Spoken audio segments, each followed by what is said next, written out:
tips I have if you're gonna start your own business. So you're starting out, you wanna start your own business. These are the 5 tips I have for you. Number 1, you have to solve a real problem. And I'm not talking about going big like Elon Musk and Tesla. I'm just saying, does your product or service actually solve a problem? You think about that, right?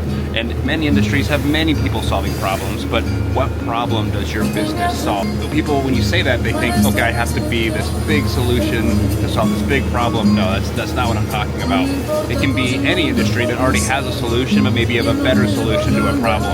You don't have to reinvent the wheel. And I think that's where a lot of entrepreneurs mess up, is they think they have to reinvent the wheel or do something completely outside the box. Now, that can come, but when I talk about tip number 2, you'll understand why that's less important than just making sure you clearly identify the problem that you want to solve. And it's very, very important when building your brand, which is another tip I have, that you do understand what problem that you're solving in your business when you start your first business. Very, very important. A big tip might be, before you go in the industry, and this is something that I've done, is I go to a conference, or I talk to potential customers, or I talk to my friends, or I talk to peers, or I get in front of somebody that already has a business in that space, and I pick their brain about the solutions they offer in the industry or problems they run into, so I have a clear idea of what I'm actually getting into and what benefits I can add with the product or services I'm going to bring into that industry. And so don't be shy. I was very, very shy in the beginning, more shy than I am today, and I wish I had done this because I had to learn the hard way, and that's okay too.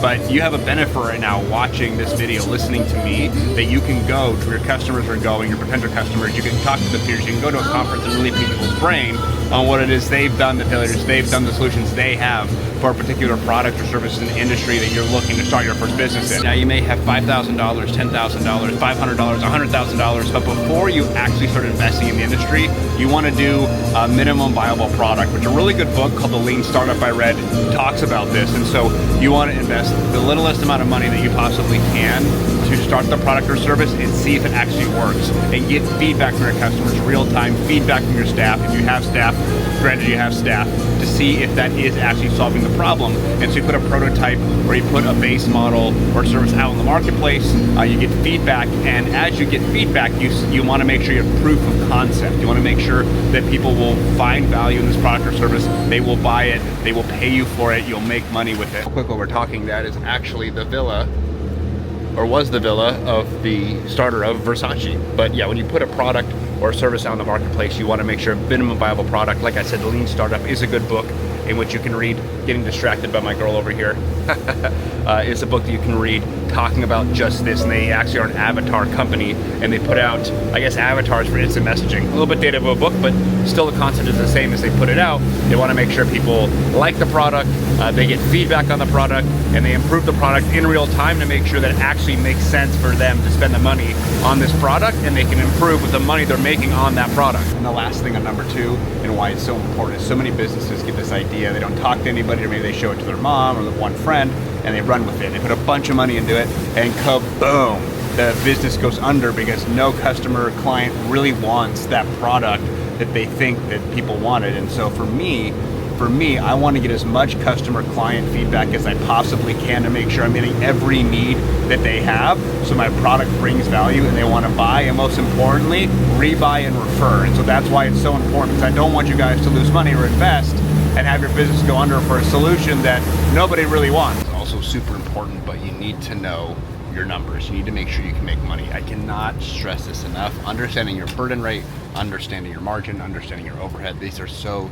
important, because so many times I see so many business owners that don't understand why they're not making any money, and they're rebuying product, or they're hiring more people, but they just can't seem to get ahead. And so you really need to crunch your numbers, and this is something I can help with, or you can get an accountant, or you can even use AI today, but you really need to make sure that you understand the money that you're gonna make. And so if you buy something for $5 and sell it for 10, you're not actually making $5. You're not making $5 profit, or even $10 gross. You have costs like advertising, marketing, staff, rent, software. These all need to go in to your cost of goods and your overhead. Some of them are fixed that you can't get away from, like you're gonna have like maybe accounting software, you're gonna have rent. These are fixed costs that you just can't get away from. But advertising, marketing, people are the most expensive in any business. You can definitely control that. Important to figure these things out. So basically, how to figure a burden rate is, let's say you're selling $100,000 worth of product. Forget about the margin for a second. We're selling $100,000 and it costs you $10,000 to run your business. before your cost of goods, that would be a 10% burden rate, not including what it actually costs. So if you're making 50% gross margin, you take away the 10%, you're making 40% net margin. That's how that works, and it's so important that you run these numbers before you even begin, so you have a clear plan of what you're doing. And what I like to do is I like to review in the middle of the month, and I like to review at the closing of the month to make sure that I'm on track. And I do have a system in real time that does show me expenses, that does show me my costs, that does show me my sales, my projected sales, all these things. And so it's important to have this guide. I cannot stress to you how important it is to make sure that you have this guide, because many times, even myself, I've fallen guilty of moving too fast and not having the right systems in place. Before you know it, I'm spending way too much in advertising, way too much on marketing, and so it's something that I've implemented in my life. And a lot of the stuff that I share with you guys, I've had to implement myself. I've had to learn the hard lessons. I'm not trying to preach to you or say something that I haven't done. I've made mistakes, and so now, one big thing that we focus on in my companies is that the top line revenue is great, but I want to know what we actually profit. Because if we do $5 million a month at 10% true net margin, that's $500,000. That's good money. However, if we do $2.5 million at 30% margin, $750,000 of profit. And so that's why looking at your profit is so important. It's important to reinvest in your business, of course, but you cannot reinvest if you don't have any profits to reinvest. We got a beautiful snack on this boat. Gonna dig in here. Beautiful. About number 4 before, build a brand, not a business.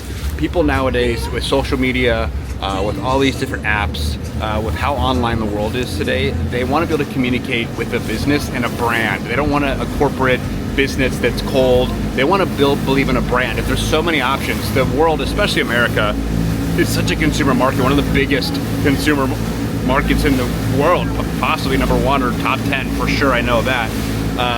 They want to be able to have a brand and believe in a brand and have an identity.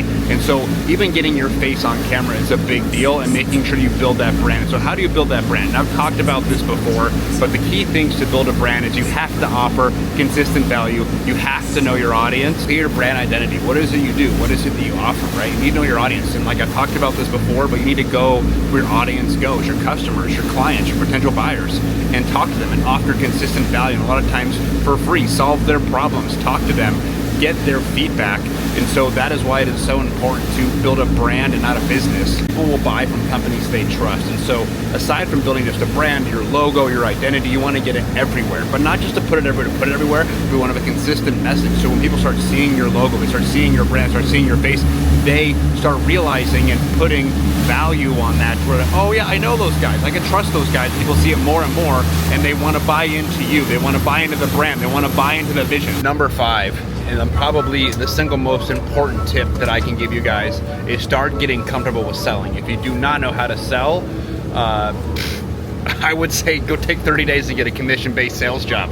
Nothing is more beneficial to building a sales career or having an understanding for sales than having a no-base commission sales job. I'll tell you what, I didn't have a base for 2 years, my first sales job, and I kicked ass. I was a top producer, and it taught me that I have to eat what I kill. But more importantly, it teaches you that you have to be able to have the skill to sell. It teaches you how to close deals. It teaches you how to be self-sufficient. It teaches you how to persuade people in the way of your opinion, of a product they actually need to make you move forward with a purchase. And so you don't have the comfort of a base holding you. But even then, you can still read books, watch videos, talk to me about building your sales skills as well, because even starting a business, you're going to find yourself in the same position where you have to sell, eat what you kill to make money. And so for me, the single most biggest thing that I brought into my entrepreneur career is the ability to sell, and sell my staff, sell my opinion, sell my vendors, sell my clients, sell my friends,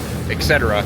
And it's just so important, because you have external buyers and you have internal buyers. And so if you go to your staff or you go to your managers and they're not buying what you're selling, you have to be able to use sales. So ask questions as to what the problem is. Maybe they don't have the right tools. Maybe they don't have enough budget. Maybe, I don't know, you have to have that conversation with them and get to the bottom of what their need actually is. Ding, ding, ding, that's sales, right? So having these sales abilities is very important. Also, a lot of times, like I would not say I'm the best closer in my company, because I want to make sure that I'm always learning, but I would say I'm maybe the most gifted or most seasoned. So I can sell somebody $500 a product or $500,000 a product. I can make an order for $1,000 or $500,000. I'm able to build rapport, I'm able to build trust. A lot of that does come with time, with credibility, but in the sense, I haven't met somebody, I haven't met the client, I'm able to have instant rapport, I'm able to ask questions, I'm able to build a need, discover a need, and sell that product. And a lot of times starting your business, it's only going to be you. And so whether you come and you're good with numbers, or you understand a lean startup, or you understand how to build a brand, or you understand how to market, these things are good. But if you do not have the ability to sell, you're fucked. I'm sorry, but you are. You need to have the ability to sell, or maybe have a partner that can sell. And that is a good way. I many times have been the partner that can sell.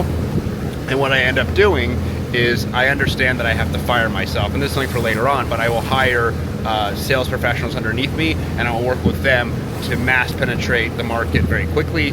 But you can put me in front of anybody, and I will be able to sell. So that is the 5 tips you need if you're going to start a business relatively soon, or start a business now. And as you guys know, hopefully you found value in this video today. Every 100,000 subscribers, I give away a car. I have another business that we customize cars, and I want to fly you out. We're in California. We can customize your car. I'm working on getting the next car for the 300,000 person mark. It's really easy to join. All you have to do is comment down below, like, subscribe, enable notifications, and let me know you're interested. I do work hard on these videos, and I hope that you guys value. And if you have any comments or tips or anything, really, you can comment down below. I'd love to talk to you. But yeah, those are the 5 tips that I would say, the 5 big ones. If you're thinking about starting your first business, that is what you should be doing. Make sure you have an understanding of those 5 things.